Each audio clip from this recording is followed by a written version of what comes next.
Hey everyone, welcome back to all my listeners. This is episode 7 in season 15. Today is Wednesday, June 18th, 2025.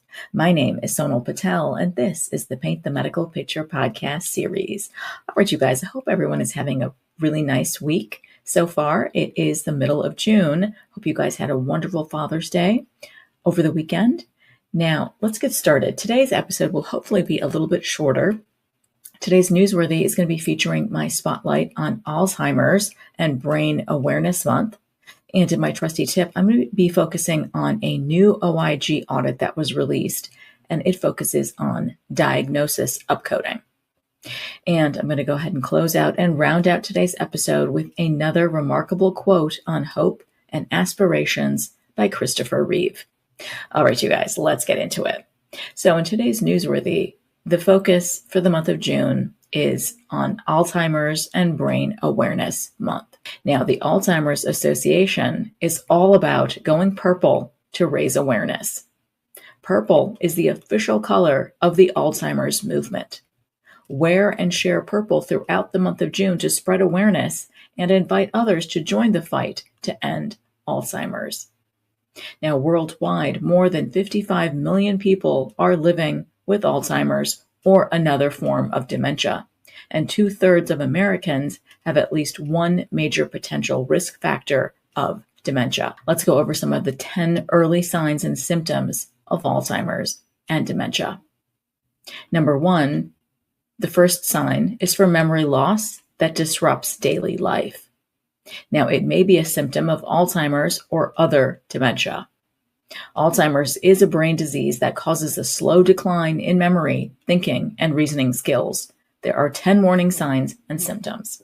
So, one of the most common signs of Alzheimer's disease, especially in the early stage, is forgetting recently learned information. Others include forgetting important dates or events, asking the same questions over and over, and increasingly needing to rely on memory aids like reminder notes, or electronic devices, or some of your family members for things that they use to handle on their own. Number 2, the second sign or symptom, challenges in problem solving or planning. Some people living with changes in memory due to Alzheimer's or other dementia may experience changes in their ability to develop and follow a plan or work with numbers. They may have trouble following a familiar recipe or keeping track of monthly bills. They may have difficulty concentrating and take much longer to do things than they did before. Now, the third sign or symptom includes difficulty completing familiar tasks. People living with memory changes from Alzheimer's or other dementia often find it hard to complete daily tasks. Sometimes they may have trouble driving to a familiar location, organizing a grocery list, or remembering the rules of a favorite game. The fourth sign or symptom is confusion with time or place. People living with Alzheimer's or other dementia can lose track of dates, seasons, and the passage of time. They may have trouble understanding something if it is not happening immediately. Sometimes they may forget where they are or how they got there. Now, the fifth sign or symptom involves trouble understanding visual images and spatial relationships. Some people living with Alzheimer's or other dementia could experience vision changes. This may lead to difficulty with balance or trouble reading. They may also have problems judging distance and determining color or contrast, causing issues with driving. Now, the sixth sign or symptom includes new problems with words in speaking or writing. People living with Alzheimer's or other dementia may have trouble following or joining a conversation. They may stop in the middle of a conversation and have no idea how to continue, or they may repeat themselves. They may struggle with vocabulary, have trouble naming a familiar object, or use the wrong name. Now, the seventh sign or symptom involves misplacing things and losing the ability to retrace steps. A person living with Alzheimer's or other dementia may put things in unusual places. They may lose things and be unable to go back over their steps to find them again. He or she may accuse others of stealing, especially as the disease progresses. Now, the eighth sign or symptom is for decreased or poor judgment. Individuals living with Alzheimer's or other dementia may experience changes in judgment or decision-making. For example, they may use poor judgment when dealing with money or pay less attention to grooming or keeping themselves clean. Now, the ninth sign or symptom is for withdrawal from work or social activities. A person living with Alzheimer's or other dementia may experience changes in the ability to hold or follow a conversation. As a result, they may withdraw from hobbies, social activities, or other engagements. They may have trouble keeping up with a favorite team or activity. And finally, the 10th sign or symptom for Alzheimer's or other dementia includes changes in mood and personality. Individuals living with Alzheimer's or other dementia may experience mood and personality changes. They may become confused, suspicious, depressed, fearful, or anxious. They may easily be upset at home, with friends, or when out of their comfort zone. And now it's time for my best practice tips in Trusty Tip. Now, the OIG is looking closely once again at diagnosis coding on claims related with Medicare Advantage plans, specifically those for Coventry Insurance. Now, they looked very broadly at diagnosis coding way back in 2023, just 2 years ago, for many other Medicare Advantage plans. So keep that in mind. This is one specific to a plan, and that is Coventry Insurance. Now, this plan allegedly inflated diagnoses for its members between the years 2018 and 2019, resulting in almost $7 million in estimated overpayments, according to this new audit by the HHS Office of the Inspector General. That's our OIG. Now, in early June, the HHS OIG published an audit of Coventry Health and Life Insurance Company that found the large majority of diagnoses that Coventry submitted to the CMS to justify its members' health needs were unsupported by medical records that were submitted by the actual healthcare providers.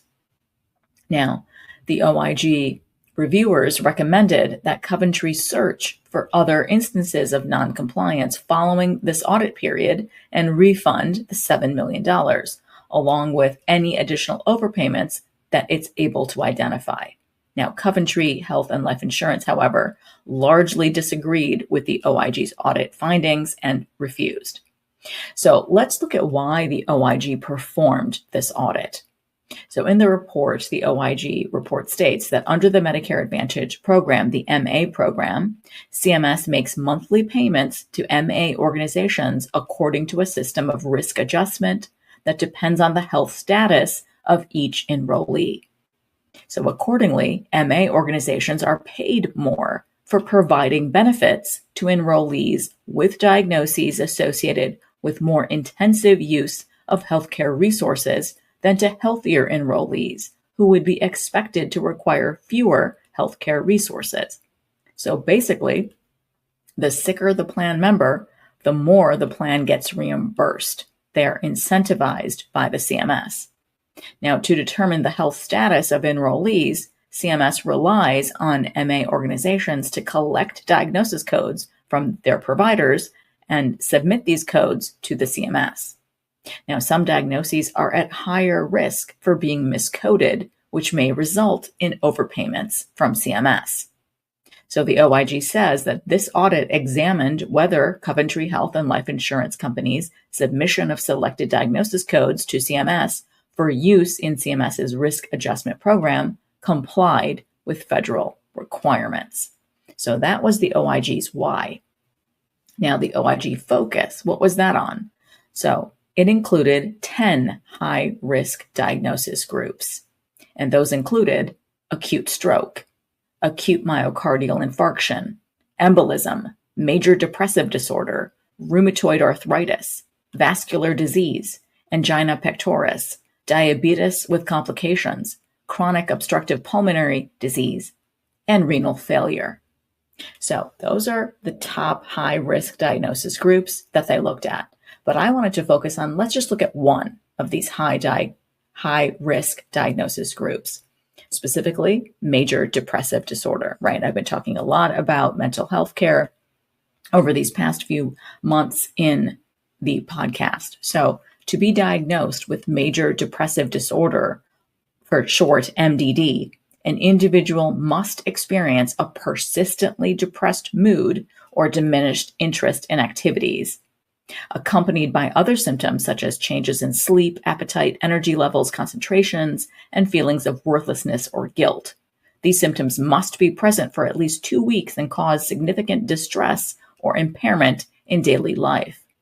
Now, the symptoms should not be attributable to substance use, another medical condition, or be better explained by other mental disorders. Now, the DSM-5-TR, or the Diagnostic and Statistical Manual of Mental Illnesses, is the go-to manual for what major depressive disorder must include in documentation.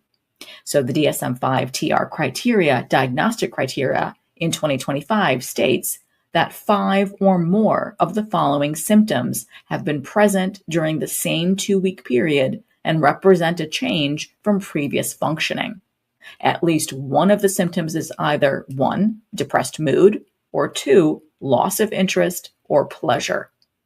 Now, they also have a note that says do not include symptoms that are clearly attributable to another medical condition.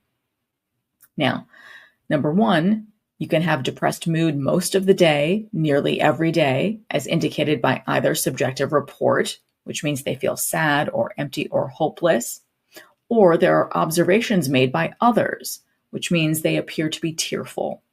Now, note, they also have a note here for children and in adolescents, that mood can be an irritable mood. So that can be documented. Now, the DSM-5 goes on and says markedly diminished interest or pleasure in all or almost all activities, most of the day, nearly every day, as indicated by either subjective account or observation. Number 3, they go on and state that there has to be documentation of significant weight loss when not dieting or weight gain, which means a change of more than 5% of body weight in a month, or decrease or increase in appetite nearly every day. And it goes on and has a note, again, for children, consider failure to make expected weight gain. Now, the DSM-5 continues for number 4, insomnia or hypersomnia nearly every day. Number 5, psychomotor agitation or retardation nearly every day. In parentheses, it states observable by others, not merely subjective feelings of restlessness or being slowed down. Number 6, fatigue or loss of energy nearly every day. Number 7, feelings of worthlessness or excessive or inappropriate guilt, which may be delusional, nearly every day, and not merely self-reproach or guilt about being sick. Number 8, diminished ability to think or concentrate or indecisiveness nearly every day, either by their subjective account or as observed by others. The DSM-5 goes on and states recurrent thoughts of death, not just fear of dying, recurrent suicidal ideations without a specific plan, or a suicide attempt, or a specific plan for committing suicide. Now, the symptoms cause clinically significant distress or impairment in social, occupational, or other important areas of functioning. And they also state that the episode is not attributable to the direct physiological effects of a substance or to another medical condition. So again, those are the fine caveats that the DSM-5 includes. So lots of important points that have to be met in documentation, right? So the bottom line is documentation for major depressive order must support these higher payments for Medicare Advantage plans, right? There's so much that we have to dive deep into to make sure our documentation is supporting the diagnosis code that's being captured on claims. So in fact, let's go back to that OIG report. Just to close out Trusty tip. In fact, the OIG found that most medical records provided by Coventry did not support the diagnosis codes, and that in many cases, Coventry could not find any verifying patient documentation at all. And finally, I focus season 15 Spark on hopes and aspirations. I want this 15th season Spark to be filled with our world's thought leaders, writers, artists, philosophers, everyone who inspires us with their statements involving hopes and aspirations. So in this week's inspiring quote in Spark is from Christopher Reeve. Once you choose hope, anything's possible. Absolutely true, right? This quote is the meaning of hope. This quote reminds us to never forget our dreams at all stages, at all ages of our lives. It's important to know, to remember, anything is possible. I'm happy Christopher Reeve's spark still burns brightly and continues to inspire so very many. All right, you guys, that wraps up today's episode. And as always, I thank you so much for listening in on today. And I hope every week with me brings you closer to helping your providers paint a masterpiece. See you next Wednesday.